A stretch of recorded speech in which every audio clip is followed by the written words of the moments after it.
برات کے حوالے سے، کیونکہ توبہ کا یہ جو موضوع ہے یہ منسلک ہے شب برات کے ساتھ۔ تو ایک بات ذہن نشین کر لیں، اللہ تعالیٰ نے قرآن مجید میں کیا فرمایا؟ سورہ دخان میں اللہ تعالیٰ نے فرمایا کہ حامیم حامیم والکتاب المبین انا انزلناہ فی لیلۃ مبارکۃ انا کنا منذرین۔ اللہ تعالیٰ نے فرمایا کہ قسم ہے اس روشن کتاب کی کہ ہم نے اسے برکت والی رات میں فرمایا کہ اتارا، بے شک ہم ڈر سنانے والے ہیں، اس میں بانٹ دیا جاتا ہے ہر حکمت والا، ہمارے پاس کا حکم، بے شک ہم بھیجنے والے ہیں تمہارے رب کی طرف سے رحمت، اور بے شک وہ سنتا ہے۔ اب بات یہ ہے کہ حضرت ابن عباس فرماتے ہیں کہ حامیم سے مراد قیامت تک جو کچھ ہونے والا ہے، اللہ تعالیٰ سب کچھ کا فیصلہ فرما دیتا ہے اس رات کو، جو کچھ ہونے والا ہوتا ہے۔ ایک تو یہ بات، والکتاب المبین سے مراد کیا ہے؟ اس کے بارے میں مفسرین کرام یہ فرماتے ہیں کہ اس سے مراد 15ویں شب ہے، شب برات جس کو کہتے ہیں۔ اور اب سوال یہ پیدا ہوتا ہے، یہ جو اللہ تعالیٰ نے سورہ دخان کی آیت میں فرمایا کہ قرآن مجید کا نزول اس رات کو ہوا، سوال یہ پیدا ہوتا ہے، دوسرے مقام پہ اللہ قرآن میں فرماتا ہے انا انزلناہ فی لیلۃ القدر، ہم نے اسے لیلۃ القدر میں نازل فرمایا۔ ایک مقام پر اللہ قرآن میں فرماتا ہے شہر رمضان الذی انزل فیہ القرآن، رمضان کا وہ مہینہ ہے جس میں قرآن نازل ہوا۔ اب سوال تو پیدا ہو گیا، سورہ دخان کی آیت میں اللہ فرماتا ہے کہ قرآن کو ہم نے اس رات میں نازل کیا، اور ادھر دو مقامات میں نے آپ کے سامنے پڑھے ہیں، اللہ فرماتا ہے قرآن کو رمضان میں نازل کیا۔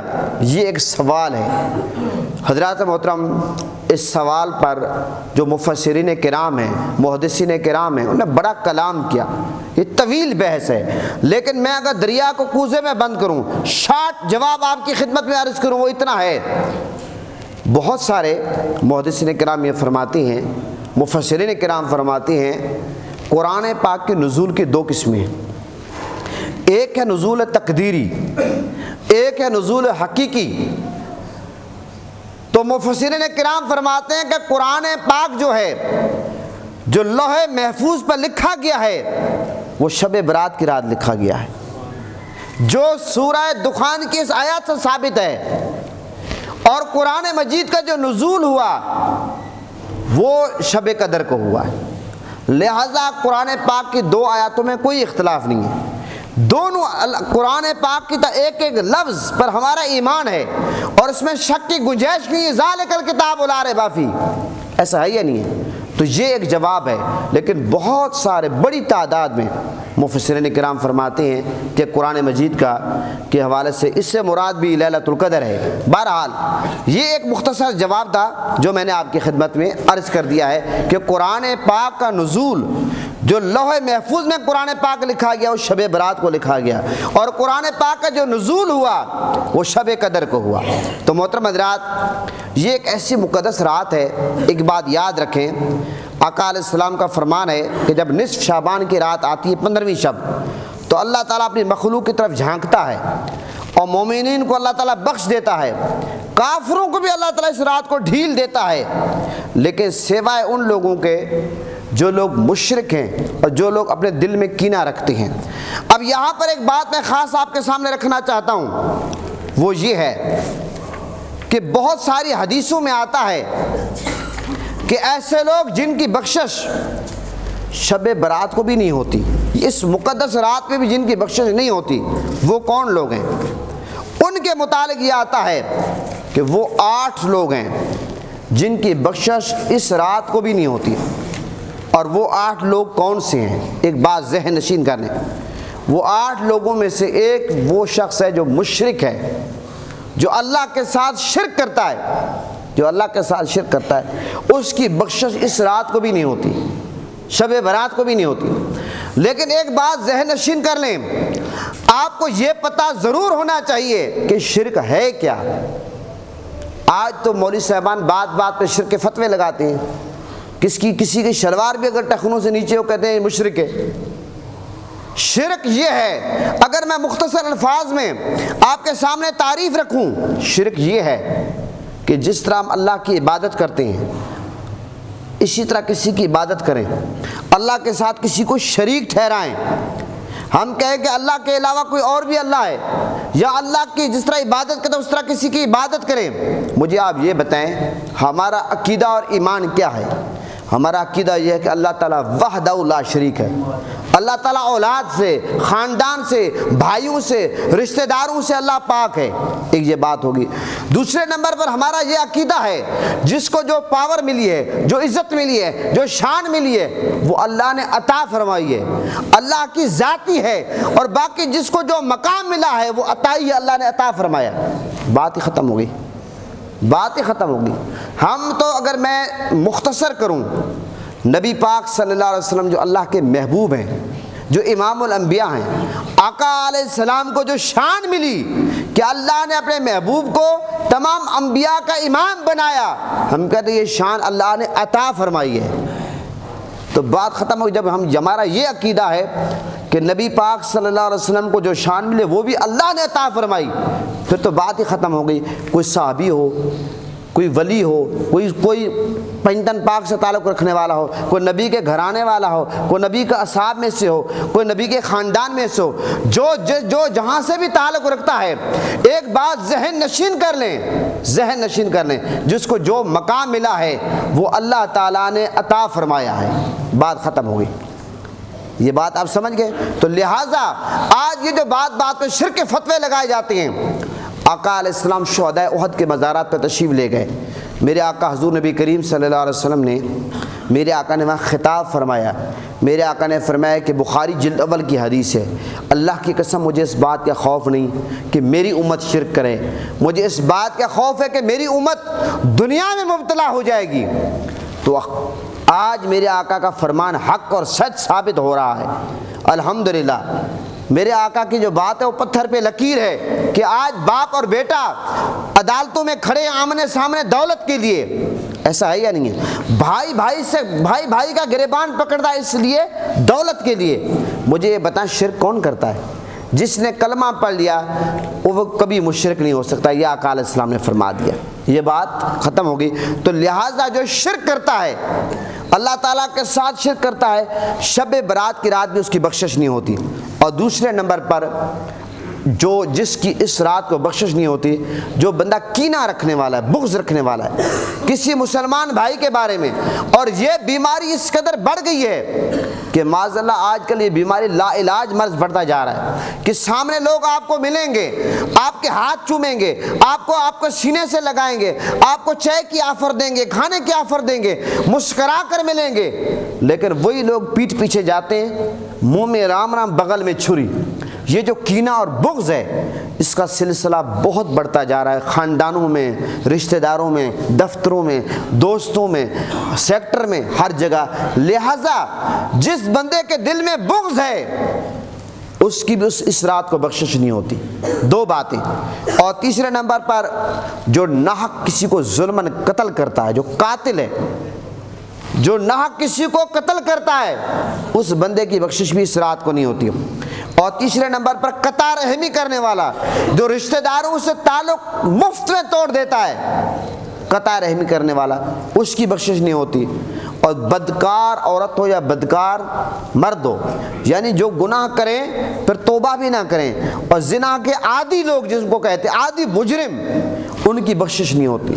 اور چھٹے نمبر پر والدین کی نافرمانی کرنے والا، اللہ تعالیٰ اس بندے کی بخشش نہیں کرتا جو والدین کا نافرمان ہے۔ اور ساتویں نمبر پر یہ تہبند ٹخنوں سے نیچے رکھنے والا۔ اب یہ بات بھی وضاحت طلب ہے، حدیث میں باقاعدہ الفاظ ملتے ہیں، اگر کوئی بندہ تکبر کی نیت سے شلوار کو نیچے کر دیتا ہے، ٹخنوں کے نیچے تہبند، جس طرح پرانے زمانے میں عرب کا ایک کلچر تھا، دھوتی باندھتے تھے، تہبند باندھتے تھے، تو آپ دیکھتے تھے وہ چلتے تھے گھسیٹتے پیچھے سے ایسے جیسے کوئی گاڑی جا رہی ہو، مٹی اٹھتی جا رہی تھی، عرب کے سردار یہ پہنتے تھے۔ تو آقا علیہ السلام نے اس چیز کی مذمت فرمائی ہے۔ اب بھی اگر کوئی بندہ شلوار کو نیچے گھسیٹتا پھرتا ہے تکبر کی نیت سے، وہ اس حدیث کی زد میں آئے گا۔ اور اگر کوئی بندہ عام روٹین میں جا رہا ہے، شلوار ٹخنوں سے نیچے چلی گئی، وہ اس فتوے کے زد میں نہیں آئے گا۔ لہٰذا مولوی صاحبان کو ذرا فتویٰ دینے میں ہلکا ہاتھ رکھنا چاہیے، مہربانی کرنی چاہیے، بجائے لوگوں کو جنتی بنانے کے جہنمی بنانے کی کوشش نہیں کرنی چاہیے، خیال رکھنا چاہیے۔ اور آٹھویں نمبر پر شراب کا کثرت سے استعمال کرنے والا۔ ایک بندہ وہ ہے کہ جس نے معاذ اللہ غلطی سے شراب پی لی، اس کو اپنی غلطی میں ندامت ہوئی، احساس ہوا، اس نے توبہ کر دی، وہ الگ بات۔ ایک بندہ ایسا ہے کہ وہ شراب کو پیتا ہی رہتا، عادی مجرم ہے۔ حدیث کی روشنی میں یہ 8 لوگ ایسے ہیں جن کی بخشش اس رات کو بھی نہیں ہوتی۔ تو محترم حضرات، ہمیں سوچنا چاہیے یہ جو 8 بیماریاں ہیں ہمارے معاشرے میں کس قدر بڑھ گئی ہیں۔ خدا کی عزت کی قسم، ان گناہ گار آنکھوں سے ہم نے ان فٹ پاتھوں پر شراب کی بوتلیں دیکھی ہیں۔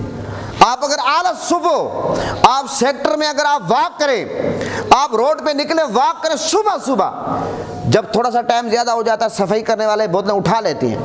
ہم نے ان گناہ گار آنکھوں سے بوتلیں دیکھی ہیں۔ یہ 4-5 دن پہلے بھی ہم ستارہ مارکیٹ سے واپس آ رہے تھے، کچھ دوست تھے، ہم نے دیکھی کہ وہاں پہ شراب کی بوتل پڑی۔ مجھے دوست نے کہا یہ دیکھیں شراب کی بوتل پڑی۔ تو محترم حضرات یہ بتائیں، یہ جو شراب کی بوتلیں فٹ پاتھوں پہ پڑی ہوئی ہیں، یہ کہاں سے آئی ہیں؟ یہ کوئی پیتا ہے جو پڑی ہوئی ہیں؟ تو پتہ چلا کہ شراب یہاں پی جا رہی ہے، حرام ہونے کے باوجود شراب پی جا رہی ہے۔ تو یہ جو لوگ اس طرح کرتے ہیں اور ان جرموں میں مبتلا ہیں اور جرم پہ جرم کیے جا رہے ہیں، شب برات کی رات بھی ان کی بخشش نہیں ہوتی۔ اور محترم حضرات، آقا علیہ السلام نے فرمایا یہ جو مقدس رات ہے، آپ کو پتہ ہے آقا علیہ السلام، میرے آقا تشریف لے گئے رات کو جنت البقیع میں۔ حضرت ام المومنین حضرت بی بی عائشہ صدیقہ رضی اللہ عنہا دیکھ رہی کہ میرے آقا کہاں ہیں، تلاش میں تھی۔ میرے آقا 15ویں شب کو، شب برات کو قبرستان میں تشریف لے گئے۔ جب میرے آقا واپس تشریف لاتے ہیں، ام المومنین ہم سب کی ماں حضرت بی بی عائشہ صدیقہ نے آقا علیہ السلام کی خدمت میں عرض کیا کہ میں آپ کو تلاش کر رہی ہوں۔ تو میرے آقا نے فرمایا کیا آپ کو یہ خطرہ تھا کہ میں آپ کی حق تلفی کروں گا؟ ام المومنین حضرت بی بی عائشہ صدیقہ عرض کرنے لگی یا رسول اللہ میں یہ سمجھی ہوں کہ آپ ازواج مطہرات میں سے کسی کے ہاں تشریف لے گئے۔ میرے آقا نے فرمایا نہیں، میں جنت البقیع میں گیا ہوں، اور یہ وہ رات ہے کہ بنو کلب کی بکریوں کے جتنے بال ہیں اتنے لوگوں کی بخشش ہوتی ہے۔ اب آپ یہ بتائیں، یہ 15ویں کی رات تھی، اب یہ بنو کلب کی میرے آقا نے بکریوں کو مثال کیوں دی؟ آپ کو پتہ ہے کہ عرب میں بکریاں رکھنے کا زیادہ لوگ شوق رکھتے تھے، ریوڑ کے ریوڑ ہوتے تھے۔ اب اس وقت کی جو تعداد تھی بہت زیادہ تعداد تھی، بنو کلب کی جو بکریاں تھی زیادہ تھی، اس لیے میرے آقا نے سمجھانے کے لیے وہ مثال دی ہے۔ اور یہاں تک جو عرب کی تاریخ ہے اس کے مطابق بنو کلب کی بکریوں کی جو تعداد تھی وہ 20,000 تھی۔ مجھے آپ یہ بتائیں اس وقت کے حساب سے بنو کلب کی بکریوں کی تعداد 20,000 تھی، تو ایک بکری کے اوپر کتنے بال ہوتے ہیں؟ یہ 20,000 تو تعداد تھی بکریوں کی، بال کتنے تھے؟ یہ عرب کی ایک تاریخ ہے۔ محترم حضرات، بتانا مقصود یہ ہے، یہ بہت بڑی عظیم رات ہے۔ اس رات کو اللہ تعالیٰ آسمان اول پہ تشریف فرما ہوتا ہے، اللہ کی طرف سے یہ ندا آتی ہے کوئی مانگنے والا اس کو بخش دیا جائے، ہے کوئی رزق میں مانگنے والا اس کو رزق دیا جائے، ہے کوئی بخشش مانگنے والا اس کو بخش دیا جائے۔ تو لہٰذا یہ بہت عظیم رات ہے۔ اس رات کو قبرستان جانا یہ میرے آقا حضور نبی کریم صلی اللہ علیہ وسلم کی سنت ہے۔ اور یہاں پر یہ بھی میں عرض کرتا چلوں، قبرستان آپ جائیں گے، سوشل میڈیا کا دور ہے، اب آپ میں سے جو لوگ بزرگ تشریف فرما ہیں جن کی ایج 60 سال ہے، 70 سال ہے، 50 سال ہے، مجھے آپ یہ بتائیں ایمانداری سے، خدا کو حاضر ناظر کر کے بتائیں، فرقہ واریت سے بالاتر ہو کر بتائیں، آج سے 50 سال پہلے آپ کو ایسا کوئی بندہ ملتا تھا جو کہتا ہو شب برات کی کوئی اہمیت نہیں ہے، یہ ایسے من گھڑت ہے؟ کوئی ملتا تھا؟ سب لوگ اجتماعی طور پر مساجد میں آتے تھے، اللہ کی بارگاہ میں گڑ گڑاتے تھے، روتے تھے، بڑی رات ہے ایسے۔ لیکن اب سوشل میڈیا پہ بہت سارے ایسے مولوی حضرات ہیں، وہ لگے ہوئے ہیں، پوسٹیں جاری کر رہے ہیں، ویڈیو کلپ جاری کرتے ہیں کہ جناب یہ من گھڑت رات ہے، اس کی کوئی فضیلت نہیں ہے۔ اب آپ کیا کرو گے؟ مجھے آپ یہ بتاؤ دین پرانا ہے یا نیا ہے؟ جو جن کے 50-60 سال ایج ہے وہ کوئی ایک بندہ گواہی دے دے کہ شب برات کے حوالے سے کوئی علماء اس طرح بات کرتے ہوں، سب کہتے تھے بڑی رات ہے عبادت کرو، اور علماء عبادت کا کہتے ہیں، اور عبادت یہ تو اچھی بات ہے کہ لوگ عبادت کی طرف آئیں بالفرض تھوڑی دیر کے لیے اگر ان کی بات مان لیتے ہیں۔ اگر شب برات کوئی عبادت کی یعنی کہ برکت والی رات نہیں ہے تو ہم جو لوگوں کو بلا رہے ہیں، ہم تو مسجد میں بلا رہے ہیں، ہم تو لوگوں کو کہتے ہیں قرآن پڑھو، عبادت کرو، نماز پڑھو، غلط کام تو نہیں بلا رہے۔ چلو غنیمت جانو، کسی نہ کسی بہانے تو لوگ مسجد میں آ جائیں۔ تو محترم حضرات، اب بہت سارے علماء حضرات وہ یہ بھی کہتے ہیں کہ جناب قبرستان میں جانا یہ کون سا کام ہے، یہ نبی پاک کی کون سی سنت ہے؟ بات یہ ہے کہ آقا علیہ السلام نے قبرستان سے ایک دفعہ مطلقاً منع فرمایا تھا، مطلقاً۔ پھر میرے آقا نے فرمایا پہلے میں نے تمہیں منع کیا تھا، اب تمہیں اجازت ہے قبرستان میں جاؤ۔ اور میرے آقا نے فرمایا جب تم قبرستان میں جاتے ہو تمہیں آخرت کی یاد آتی ہے، مجھے آپ یہ بتاؤ قبرستان میں کوئی پتھر سے پتھر دل کیوں نہ ہو؟ جب قبرستان میں جاتا ہے اس کو اگر 100% نہیں کو 5% تو موت کی یاد آتی ہے، کچھ نہ کچھ فکر تو لائق ہوتی ہے کہ میں نے بھی اسی قبر میں آنا ہے، اسی قبرستان میں آنا ہے، ایسا ہے یا نہیں؟ تو قبرستان میں جانے کا نقصان کیا ہے؟ لیکن افسوس جو لوگ اس رات کو آتش بازی کرتے ہیں، موٹر سائیکل لے کر روڈوں پہ آوارہ گردی کرتے ہیں، لوگوں کا جینا حرام کرتے ہیں اور آوازیں کھینچتے ہیں ماؤں بہنوں پر، اس پر علماء کے فتوے نہیں آتے۔ اور جو لوگ عبادت کے لیے بلاتے ہیں ان پر فتوے لگائے جا رہے ہیں، الٹی ہی چال چل رہے دیوانگان عشق۔ لہٰذا اس رات کو عبادت کریں، استغفار کریں اور اللہ سے معافی مانگیں، یہ بخشش کی رات ہے، یہ اللہ سے لو لگانے کی رات ہے۔ قبرستان میں جائیں، صدقات و خیرات کریں، جتنا اللہ نے آپ کو دیا ہے تقسیم کریں، کیونکہ یہ وہ رات ہے آپ کے اعمال لکھے جاتے ہیں۔ بہت ساری حدیثوں کا خلاصہ اگر میں آپ کے سامنے رکھ دوں کہ بہت سارے ایسے لوگ ہیں جن کی شادی کی تیاری ہو چکی ہوتی ہے لیکن ان کی موت لکھی جا چکی ہوتی ہے۔ بہت سارے ایسے لوگ ہیں سفر کی تیاری میں جا رہے ہیں، سفر پہ جا رہے ہیں، ان کی موت لکھی جا چکی ہے۔ لہٰذا مجھے آپ یہ بتائیں کیا یہ اچھا ہے کہ ہم سو رہے ہوں کہ فرشتے لکھنے آئے ہماری نیند لکھی جائے؟ کیا یہ اچھا ہے کہ فرشتے آئے لکھنے کے لیے ہم قرآن کی تلاوت کر رہے ہوں، استغفار کر رہا ہوں، تسبیح پڑھ رہا ہوں؟ یہ اچھا ہے یا نہیں اچھا؟ لہٰذا اس رات کو ضائع نہیں کرنا چاہیے اور اس رات کو اللہ کی بارگاہ میں معافی مانگنی چاہیے۔ اور اگر میں اپنی بات ختم کروں، اب ہر بندہ یہ سوال کرتا ہے جناب معافی تو مانگنی ہے، استغفار تو کرنا ہے، اللہ کی بارگاہ میں گڑ گڑانا ہے، تو معافی مانگنے کا طریقہ کیا ہے؟ سیدھی سی بات یہ ہے، پارہ نمبر 5 سورہ نساء، اللہ تعالیٰ نے کیا فرمایا کہ وَلَوْ أَنَّهُمْ إِذْ ظَلَمُوا أَنفُسَهُمْ جَاءُوكَ فَاسْتَغْفَرُوا اللَّهَ وَاسْتَغْفَرَ لَهُمُ الرَّسُولُ لَوَجَدُوا اللَّهَ تَوَّابًا رَحِيمًا۔ اللہ نے فرمایا محبوب جب یہ ظلم کر بیٹھیں، جب خطا کر بیٹھیں، اپنی جانوں پر ظلم کر بیٹھیں تو آپ کی بارگاہ میں آ جائیں، آپ ان کی شفاعت کریں، میں ان کو بخش دوں گا، میں ان کو بخش دوں گا۔ اب سوال یہ پیدا ہوتا ہے آقا علیہ السلام کی بارگاہ میں ہر بندہ تو نہیں جا سکتا، امیر تو جائے گا عمرے کے لیے، حج کے لیے، غریب کیا کرے گا؟ تو اس کا سیدھا سا طریقہ یہ ہے جو اہل محبت بتاتے ہیں، جو اہل عشق بتاتے ہیں کہ دیکھیں بات یہ اللہ تعالیٰ بندے کے اشارے سے زیادہ قریب ہے، قرآن میں ہے، اور یہ بھی قرآن میں ہے کہ نبی پاک صلی اللہ علیہ وسلم مومنوں کے جانوں سے بھی زیادہ قریب ہیں۔ تو اہل محبت یہ بتاتے ہیں کہ آپ سچے دل سے توبہ کریں اور ندامت آپ کو ہو ماضی کے کیے ہوئے گناہوں پر، اور یہ آپ عہد کریں کہ دوبارہ یہ غلط میں نہیں کروں گا، جس کا حق دینا ہے وہ آپ دے دیں، پھر آپ توبہ کی طرف آئیں، آپ 2 نفل پڑھیں، 2 نفل پڑھنے کے بعد آپ سبز گنبد کا تصور کر لیں، آنکھیں بند کر لیں کہ میں سبز گنبد پہ بیٹھا ہوں، اور آپ اس وقت آقا علیہ السلام کا وسیلہ اللہ کی بارگاہ میں پیش کریں، یقین اللہ تعالیٰ کرم فرمائے گا، اللہ تعالیٰ اپنے محبوب کے صدقے آپ کو بخش دے گا۔ لیکن آپ نے جس کا حق کھایا ہے، یہ حقوق العباد کا معاملہ ہے، وہ پہلے حق دے، پھر آپ معافی کی طرف آئیں۔ معافی کا یہی طریقہ ہے کہ آقا علیہ السلام کے وسیلے سے مانگیں۔ لیکن اگر کوئی یہ کہے یہ تو عجیب معاملہ ہے، جب ہم گناہ کرتے ہیں، چوری کرتے ہیں، نماز چھوڑتے ہیں، ڈکیتی کرتے ہیں، کسی کا حق کھاتے ہیں، یہ تو نافرمانی ہم اللہ کی کر رہے ہیں، تو ہم نبی پاک کی بارگاہ میں کیوں جائیں؟ یہ سوال تو اب اللہ سے کریں۔ اللہ فرماتا ہے کہ جب گناہ کر بیٹھو تو میرے محبوب کی بارگاہ میں آؤ۔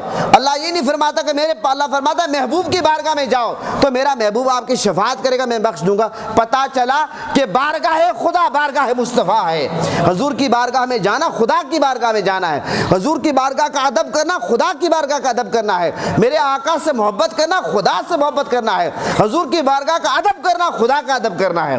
لہٰذا لہٰذا نبی پاک کے وسیلے سے دعا کریں. اور اس رات کو میرا مشورہ علماء حضرات سے منفرد ہمیشہ ہوتا ہے کہ جو لوگ کہتے ہیں کہ ہم نے صلاۃ و تسبیح پڑھنی ہے، فلاں نفل پڑھیں، بے شمار نوافل کے حوالے سے اگر میں صرف نوافل پہ خطاب کرتا پورا ہو جاتا ہے. لیکن میں ہمیشہ لوگوں کو یہ مشورہ دیتا ہوں، نوافل وہ پڑھیں جن کی نمازیں پورے ہوں. ہم میں سے مجھے یہ بتاؤ کوئی گارنٹی سے کہہ سکتا ہے جس کی نمازیں پوری ہوں؟ ہماری بے شمار نمازیں قضا ہیں، لا تعداد نمازیں قضا ہیں. جب سے ہم بالغ ہو اس وقت سے ہم پہ نماز فرض ہے. لہذا شب برات ہو یا شب قدر ہو، جب اس طرح کی رات آئے ہمیں قضا نمازیں پڑھنی چاہیے. اور ایسے لوگ ہیں جو پورے 11 مہینے قرآن کو کھولتے ہی نہیں ہیں. خدا کے بندے مسجد میں آ گئے، قرآن کا ایک سپارہ پارہ پڑھ لو، سورہ یاسین پڑھ لو، کوئی آخری 10 صورتیں یاد کر لو. میں یہ کہتا ہوں کہ نفلی عبادت وہ کرے جن کے فرائض پورے ہوں. یہ تو عجیب سی بات ہے کہ میں نے 1 لاکھ روپیہ آپ کا قرض دینا ہے، میں آپ کو قرض نہ دوں، میں کہوں گا یہ کپڑوں کا سوٹ آپ کے لیے گفٹ ہے، یہ گھڑی آپ کے لیے گفٹ ہے. آپ کہیں گے جناب قرض دینے سے جان چھڑا رہے ہیں، یا آپ خوشامد کر رہے ہیں، یا مجھے ٹرکا رہے ہیں. میرا آپ قرض دے دیں، پھر آپ نے جو مجھ سے نیکی بھلائی کرنی کریں. مجھے آپ یہ بتاؤ، نماز فرض ہے، زکوٰۃ فرض ہے. ہم اگر فرائض کی طرف توجہ نہ کریں، ہم کہیں ہم نفل پڑھتے ہیں تو عجیب سا معاملہ ہے. نوافل کی فضیلت اپنی جگہ، لیکن نوافل وہ پڑھیں، صلاۃ و تسبیح وہ پڑھیں جن کے فرائض پورے ہیں. جن کے فرائض پورے نہیں ہیں وہ پہلے فرائض پورے کریں، بعد میں سبحان اللہ، جتنا گڑ اتنا میٹھا، سبحان اللہ آپ نوافل پڑھیں. لہٰذا شب قدر کے حوالے سے استغفار کی فضیلت کیا ہے، شب قدر کی فضیلت کیا ہے، اور اس کے علاوہ توبہ کرنے کا طریقہ کیا ہے، اور اس رات کو ہمیں قضا نمازیں پڑھنی چاہیے. یہ ساری چیز میں بتا چکا ہوں. حضور کی حدیث ہے رات کو عبادت کرو، صبح کو روزہ رکھو، اور یہ روزہ نفلی ہے، یہ بھی یاد رکھو. اور اگر کوئی بندہ رکھ لیتا سبحان اللہ، اور اگر کوئی بندہ نہیں رکھ سکتا اس کو آپ پوچھ نہیں سکتے آپ نے روزہ کیوں نہیں رکھا، کیونکہ اس لیے ایک چیز فرض ہی نہیں ہے. تو آپ کون ہے بھی اسے جا کر پوچھے روزہ کیوں نہیں رکھا. ہمارے ہاں جو لوگ روزہ رکھ لیتے ہیں، نماز پڑھ لیتے ہیں، وہ تلوار ننگی لے کے پھر رہے ہوتے ہیں، شمشیر بن جاتے ہیں کہ نہیں نہیں ہم نے لوگوں کا محاسبہ کرنا ہے. اس لیے جو چیزیں اسلام نے سختی نہیں کی، ہم اتنے سخت نہ بن جائے کہ اس میں مزید لوگوں کو دور کرنا شروع کر دیں. اللہ تعالی ہم سب کا حامی و ناصر ہو. پاکستان کا مطلب کیا؟